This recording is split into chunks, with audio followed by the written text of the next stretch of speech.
ఆవిడ చేత అంగీకరింపజేశాడు. సీతమ్మ ఒకటే ఉంది, సరే రామచంద్ర, నేను నీతో పాటు అరణ్యవాసానికి వస్తాను, నాకు అంగీకరించు చాలు అని ప్రార్థన చేసింది సీతమ్మ. మరలా రాముడు ధర్మబోధ ప్రారంభించాడు. అదేమిటి సీత, ఇటువంటి పరిస్థితుల్లో అత్తమామలకి సేవ చెయ్యాలి.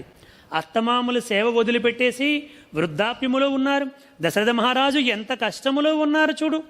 ఇంత కష్టములో ఉంటే, ఇంత బాధలో ఉంటే, ఇటువంటి పరిస్థితుల్లో వృద్ధాప్యములు ఉన్నటువంటి అత్తమామలకి సేవ చేయకుండా పతి వెనకాతలు వచ్చేస్తావా? అది ధర్మము కాదు కదా. నువ్వు అత్తమామలు సేవ చేయాలని ధర్మబోధ చేశాడు. సీతమ్మ తట్టుకోలేకపోయిందండి.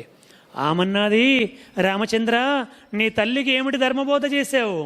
నీ తల్లికేమో పతి ఆజ్ఞని అనుసరించడమే సతి ధర్మం అని చెప్పి అన్నావు. ఇక్కడ నా దగ్గరికి వచ్చేసరికి ఏమిటంటున్నావు?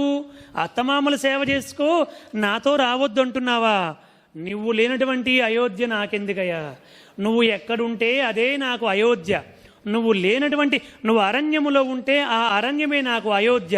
నువ్వు లేనటువంటి ఈ అయోధ్యే నాకు అరణ్యము రామచంద్ర అని చెప్పి రాముడు పాదాలపైన పడి ఎంతో బాధపడి ఏడ్చి, నీతో రావడానికి నాకు అనుమతిస్తే చాలయ్యా, నేను ఈ రాజ్యము కోరుకోలేదు, ఈ భోగభాగ్యాలు కోరుకోలేదు, ఏమీ కోరుకోలేదు, నువ్వు ఎక్కడుంటే నేను అక్కడే ఉంటాను అని అలా అన్నటువంటిదే ఈ భారతీయ సంస్కృతిలో ఉన్నటువంటి స్త్రీమూర్తులంతా గొప్పవాళ్ళండి. చూడండి, ఆనాడు సీతమ్మ ఆ విధముగా ప్రార్థించింది.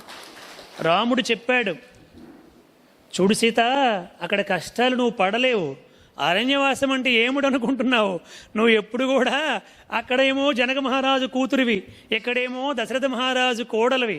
నీకు ఎప్పుడు కూడా అరణ్యం ఎలాగుంటుందో తెలియదు. అక్కడ మహాభయంకరమైనటువంటి జంతువులు ఉంటాయి, రాక్షసులు ఉంటారు. ఆ ప్రాంతంలో నువ్వు ఉండలేవు. ఎండకి ఎండిపోవాలి, వర్షానికి తడిచిపోవాలి, చలికి వణికిపోవాలి. ఇవన్నీ కూడా నువ్వు తట్టుకోలేవు సీత అని చెప్పి అనేక విధాలుగా సీతమ్మని ఇక్కడ ఉంచడానికి రాముడు ప్రయత్నం చేశాడు. ప్రయత్నం చేస్తే అప్పుడు సీతమ్మ అనేక విధాలుగా ఆయన కాళ్ళు పైన పడి ఏడ్చి ఆయన మనస్సు గెలుచుకుంది.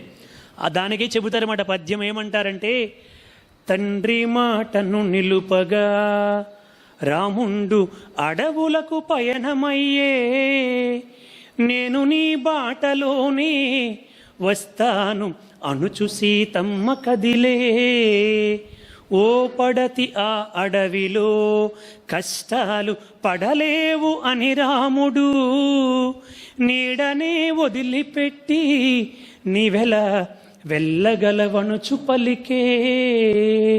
నేను నీ నీడనయ్యా రామచంద్ర, నన్ను వదిలిపెట్టి నువ్వు ఎలా వెళ్ళగలుగుతావు అని చెప్పి సీతమ్మ ఎంతో ఏడ్చి ఏడ్చి ఏడ్చి రాముడు మనస్సు గెలుచుకొని, ఆ రాముడు ఆ సీతమ్మ బాధ తట్టుకోలేక, సరే సీత రా అని అన్నాడండి. ఆ ఒక్క మాట అనేసరికి సీతమ్మ దుఃఖం అంతా కూడా పోయిందండి. అంతే, అమ్మయ్య, నా రాముడు తన వెనకాతల రావడానికి అంగీకరించాడు, ఇంతే చాలు నాకు అనుకుని లోపల ఎంతో ఆనందపడిపోయింది, సిద్ధమైపోయింది రాముడి వెనకాతల వెళ్ళడానికి. Thanks for watching. Please comment, like, share and subscribe our channel.